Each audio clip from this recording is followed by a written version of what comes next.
I feel cagey. You ever get like that, feeling cagey? And I feel like that a lot of times. One thing about, being sober and not doing drugs and alcohol is that I get just damn cagey, man. And, I feel this little fire in the back of my neck. And I don't know what it is. It's it's like the devil just lit a match a long time ago, maybe even before I was born.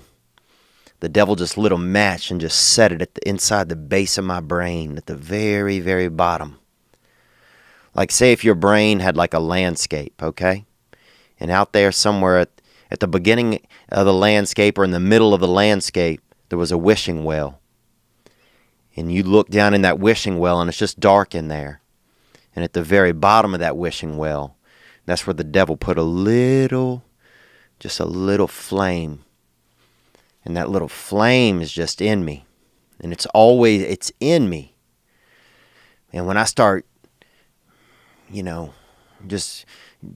turning into that dark night, and when I start dark arting and start being wild, buying liquor or cocaine, any of that, then that's when I can feel that thing getting, heating up inside of me. And it's, and it just, and if I don't do drugs and alcohol, that flame is still there and it still wants to latch on to other things.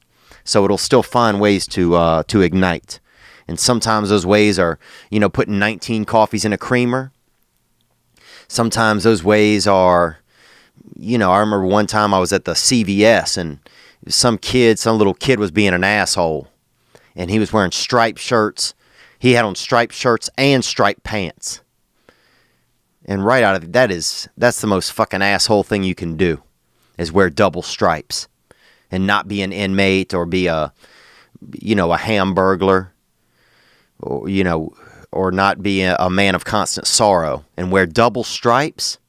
And they had one of those little inflatable basketballs or something that was for sale in one of those little bins or kits. And I took that thing out of that little bin, that inflatable ball, and just hummed it at this kid. And it hit him strong where that shoulder meets the neck. That soft little shelf. It's like just that soft little shelf. It just seems like it's that soft place, just like a lion licked you right there while you were being formed. Like you were being formed out of clay, and then they were trying to make the perfect shape for that around you where your neck meets your shoulder. And a big lion comes and just licks that clay. And that's where that ball hit him real hard, right in that lion lick. And I don't know if I taught him a lesson, but I know I taught him something, that boy. And I don't know who he was. And that was at an AMP.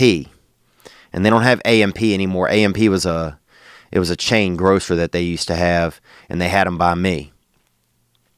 And we go over there, me and one of my buddies. And this was a young urban gentleman who was a good friend of mine named Devin, and we'd go over there and buy plums and peaches when I was young. But I remember one time acting out that way, just letting that flame that was inside of me, it's that flame that says, "Oh, go do that, that's bad, do that, do something." That thing inside you that makes you want to growl, that makes you want to just, sharpen your nails and just touch somebody real hard and aggressively. And that's what that is. And so I think sometimes it's just been, I don't know. When I get to feeling anxious, I feel like that thing inside of me, the little coffin inside of me where the devil sleeps is starting to open up a little. And you can see the devil's eyes kind of just come up in that space between the lid of the coffin and the rest of the coffin. You can see his eyes come up and look out into the world and see what trouble he can cause. And I think I'm just feeling that inside of myself right now. Good evening, good afternoon, and other times. Thanks for watching that video you just saw. I mean, it was okay. But the next video you could watch could be way better. What if you watch a video right now that changes your life? Well, you could watch this one, or watch this one. Watch this one, watch this one, watch this one. Ah!